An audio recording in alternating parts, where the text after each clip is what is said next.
Thanks for joining us on Capitol View. I'm Fred Martino. It's a busy time in Springfield with the Illinois General Assembly meeting to discuss the budget and a variety of important issues in the state. We have two of the best to help us make sense of it all. Mawa Iqbal of WBEZ in Chicago and Kent Redfield, emeritus political science professor at the University of Illinois, Springfield. Mawa and Kent, thank you both for being here today. Good to be here. Yeah, thanks for having us.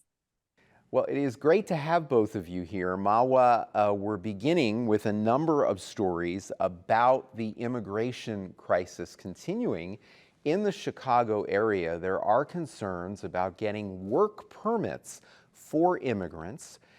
One of your colleagues reported on this for WBEZ. Yeah, so it's, of course, as you mentioned, definitely an influx of people, new arrivals coming into the city.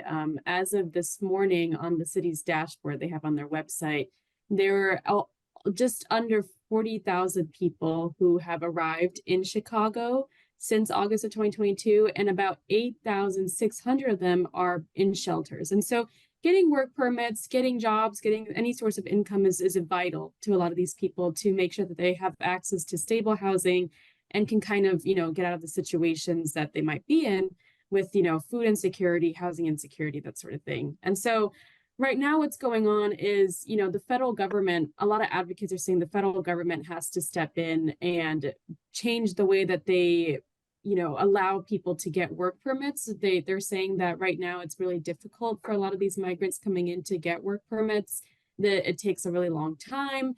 And so they suggested that Illinois could actually follow what some other states have been doing and do like a statewide path to getting work permits. So in Utah, they passed a law that is currently stalled, but it would have allowed unauthorized immigrant workers to apply for a 2-year work permit after paying a fine and passing a criminal background check. And so there's a lawmaker, State Representative Elizabeth Hernandez from Cicero. She's also planning on introducing a joint resolution, which would basically kind of ask Biden to use his authority to grant work permits to all immigrants. So it's one of those where advocates are saying, like these resolutions, they're, powerful and they send a message, but they're not necessarily binding. And so action is going to have to come either from the federal government to just change the federal system the way they've been doing it since 1986, or from the state to do their own thing, and which can be pretty difficult, but not impossible, given what advocates are saying are some examples of other states doing things like that. So important context and really great reporting. I'm looking forward to seeing more from both WBEZ and your partner, the Chicago Sun-Times, because this issue will continue to be a very, very big challenge for the entire state. A lot of money being spent by the state and, of course, the city of Chicago. And as you point out, Mawa, this is really a federal issue, and one that is getting a lot of attention at the federal level. And Kent, work permits are not the only federal backlog. Republicans in Congress blocked a bipartisan immigration bill that would have provided additional funding to tackle additional delays, like evaluating asylum claims. The Center for Migration Studies says there were about 2.8 million pending immigration cases at the end of the first quarter of fiscal year 2024. Yeah, it is, that's the latest chapter in, a long history of failure to update and rationalize and the immigration system. And we're talking about, the majority of the people that we're focusing on in terms of coming into Chicago are people who are applied for asylum. They have been given court hearing dates. That's part of that horrendous backlog that's there. And then, so they have a legal status, which is, separate from undocumented aliens who are in the country. And some of them have been here for a very long time. And, you can just this is this got a lot of facets to it. Then the politics, essentially, we killed a bill, a modest bill, but it was a bipartisan bill, came out of the Senate, got killed in the House. People are betting, at least on the Republican side, if former President Trump is reelected, then they'll be able to, and they have control of both houses of Congress, then they'll be able to, put something out there that's much more dramatic in terms of change. And so we're not even really doing legal immigration in terms of that part of the system. And so whereas Chicago took in 1.3 million immigrants between 1990 and 1910, primarily Hispanic and Asian, which really changed and revitalized a lot of the South suburbs, that part of the system is not working. So, we are catching the brunt of this because of the politics and the governor from Texas trying to raise the visibility of the issue. But it's been a massive failure at the federal level with, both parties really unsuccessful to either force something through on their own or reach a compromise. And it's important to talk about because, of course, over the next 6 months, we will be hearing a lot about it in campaign ads. And context is crucial. As you point out, this was a bipartisan agreement that was stopped by Republicans, and the advocates for the legislation said that it included some of the toughest new measures to deal with this, as well as providing money to begin to deal with this enormous backlog of immigration cases. And the Border Patrol representation, the Union for Border Patrol Officers, supported this legislation as well.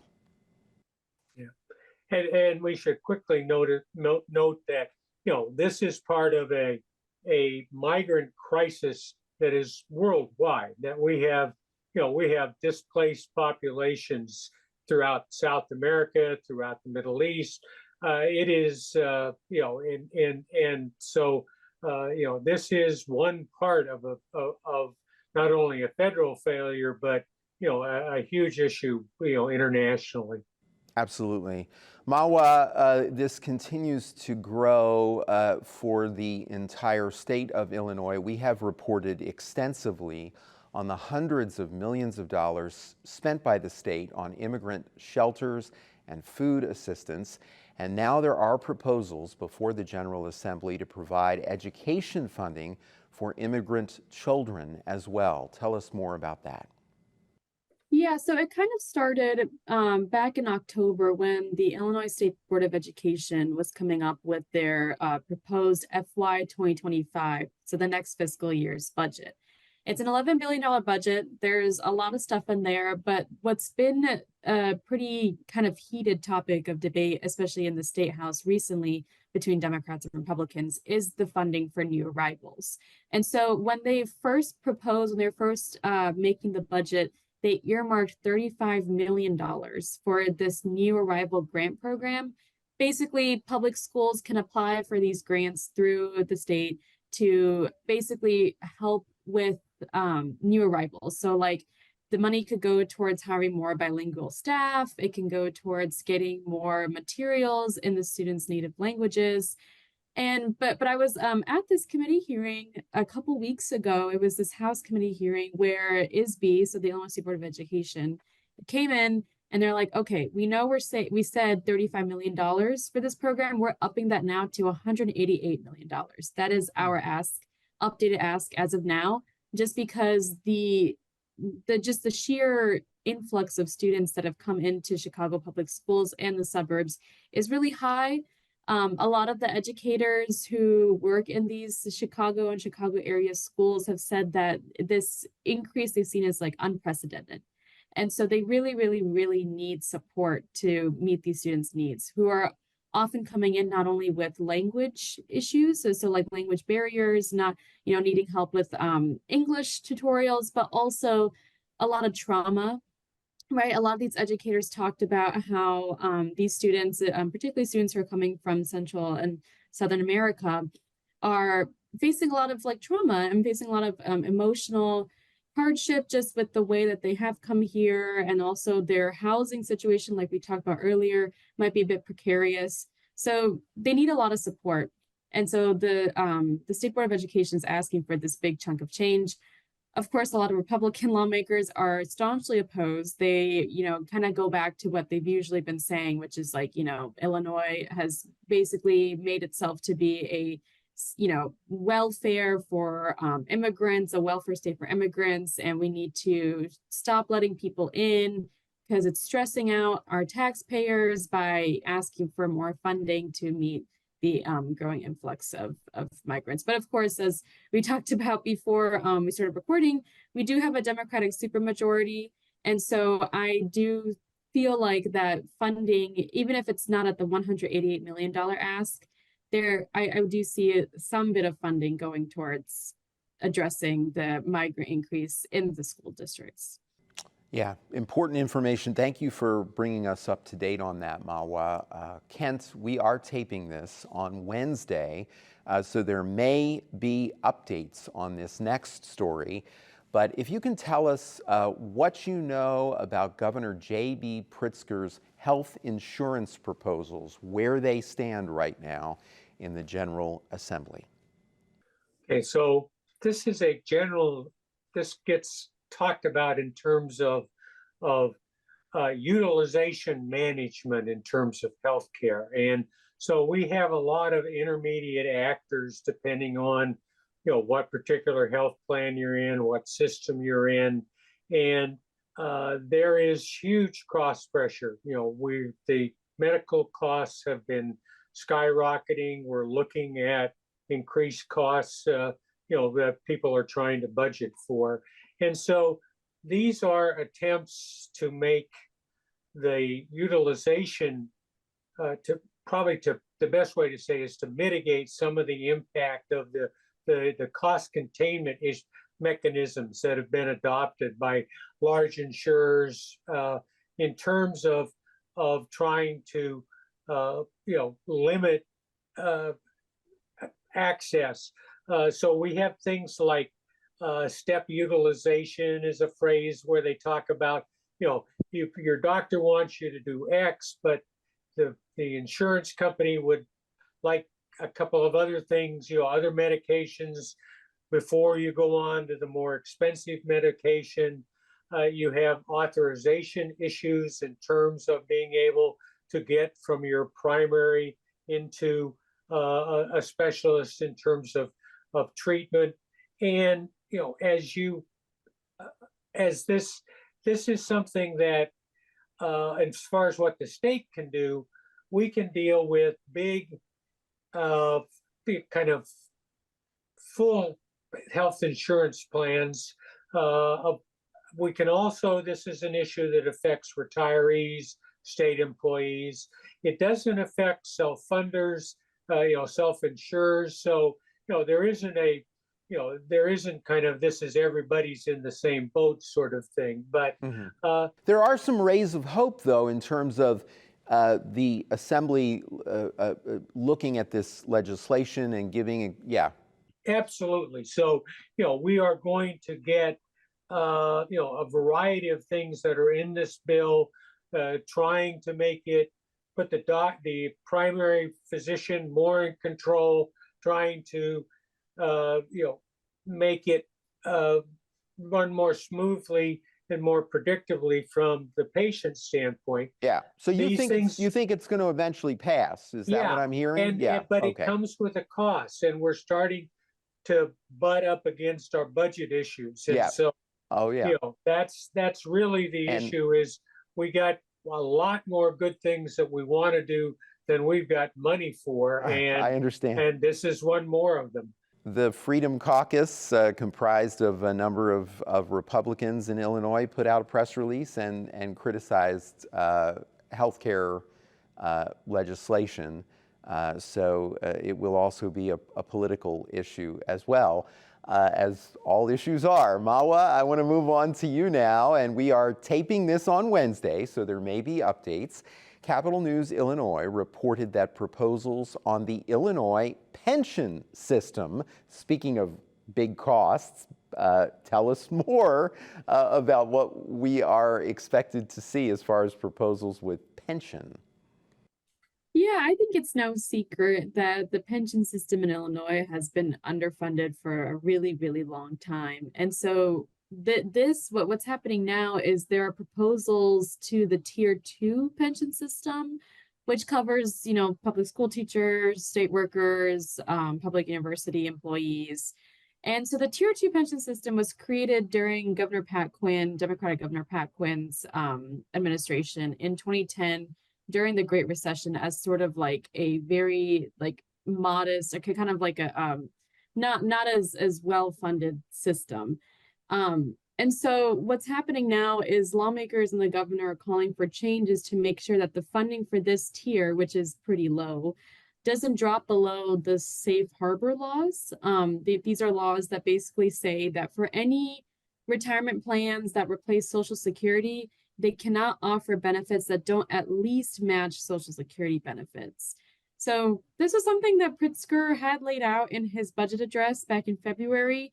It's this proposal that basically, this law that was passed in 1995 and signed by then Republican Governor Jim Edgar, it put the state on this 50-year ramp to get the Illinois pension systems to a 90% funded level by 2045. So Pritzker basically in his proposal is calling for an extension of that deadline to 2048, so giving us 3 more years, but then to up that funding goal to 100%. So we'll see what comes of that proposal. There have definitely been people from Pritzker's office coming into the General Assembly to kind of pitch this proposal to the lawmakers. But yeah, it's like you said, it's a very it's a chronic issue that definitely comes up a lot. And some might argue there's not enough reporting on this issue because this really could be a problem, because when you're looking at increasing the benefits of this Tier 2 plan, there are, of course, 2 main ways that might be done. The state provides more money, or employees are asked to provide more money. And it is very difficult to ask employees to provide more money when they may not be getting cost of living adjustments that match inflation. So they're already in the hole, and then possibly being asked to provide more money. Very, very difficult math. Yes, definitely. Yeah, and a lot of states dealing with this that still have pension systems. Of course, there are states that have gotten rid of pension systems and gone to a defined contribution plan, like a 401k, the 403b. Like that in the for-profit world, the 401k, or they have some other ways to deal with this. But very difficult problem with defined benefit plans. They are expensive. Kent, the Cook County Sheriff, is talking about another piece of legislation we want to get to. This is something we've also talked about on this program before, that moves us to law enforcement, and it's called Karina's Law. Tell us about Karina and the legislation.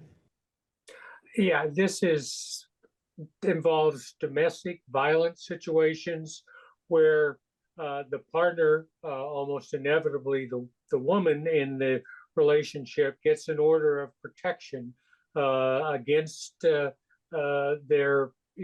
partner. Could be a spouse, girlfriend, boyfriend, those kinds of situations.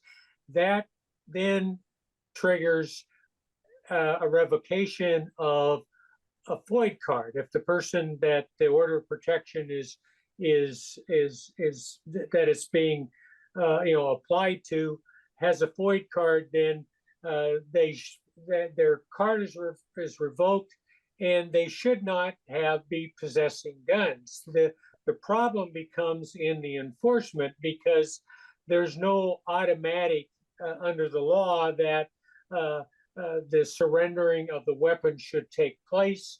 The state police are probably the lead group with this, but you get, agency, but you get local law enforcement involved. And so we had a situation where, an order of protection was entered into, and then the person was still living in the home, still had their weapons, and tragically, the mother and the daughter, Marina, and were killed. The son was also wounded.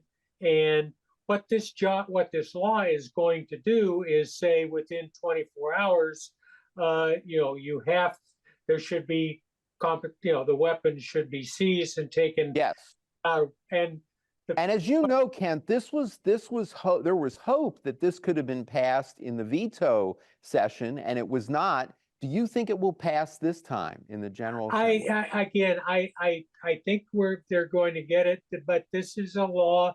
Anytime you're dealing with Second Amendment issues, then there are always questions about, having a judge, take away someone's guns, even in the face of the evidence that's there for the order of protection. Plus, these are very dangerous situations, you potentially. So if you're sending out a local sheriff in a rural county, by themselves to try and seize weapons in that kind of situation, that could be extremely dangerous, depending on the circumstances. And so it's a heart-wrenching thing. There's tremendous need to do this, but getting the interagency cooperation, dealing with the public safety, and then dealing with the issue of exactly where do you draw the line in limiting Second Amendment rights. We will continue to follow it. So important, such an important story, an important issue. Mawa, I only have about 3 minutes left. Across the country, Republicans have used union endorsements of Democrats and Democratic proposals as a campaign weapon. The contention of political ads often talks about unions as having control over Democrats, but a recent column by Rich Miller about the Chicago Teachers Union tells a different story. In that case, you can read it in the Chicago Sun-Times and other publications. Tell us more. Yeah, so what's basically at the center of all of this is this bill that would pretty much place a moratorium on Chicago public schools from doing anything with the school or the district's selective enrollment schools. So basically saying that CPS can't shut these schools down, they can't make changes to their budget, they can't make any alterations to how they admit students. And this was something that was really, like CTU, the Chicago Teachers Union, came really hard against this. And lawmakers have said that, they've gotten calls, sometimes even threatening calls from CTU to not vote for this bill, to basically let it die on the floor or in committee or whatever. But last week they passed it. They all passed this bill, and it was the vote was really interesting. It was let me see if I have it here. The vote was 92-8. What was the final roll call? So it was a little lopsided, but it basically kind of shows that the CTU sometimes their lobbying doesn't really work, and I think that's really evident in this situation. Yeah, so it really goes against that story of unions always getting what they want. In this case, with this particular piece of legislation, despite activity, as you point out, the idea moved forward. And it's also, the mayor, Brandon Johnson, and the Chicago Public School Board have come out in support of diverting resources from selective enrollment schools to more neighborhood schools to kind of encourage students to go to their local schools versus trying to get into these, or at least putting more investment to these highly competitive, very selective CPS schools. But basically, yeah, that this bill would put a moratorium on doing anything to these schools until 2027, when the Chicago Public Schools elect their first elected school board. Huge change coming. Very interesting, very interesting. So delayed and gives folks a chance to evaluate this and think about it. So very great reporting. And Mawa and Kent, we're about out of time. Fascinating issues we've been talking about this week. Thank you for helping us make sense of it all. Good to be here. Thank you. Thank you for being with us at home, too. For everyone at WSIU, I'm Fred Martino. Have a great week.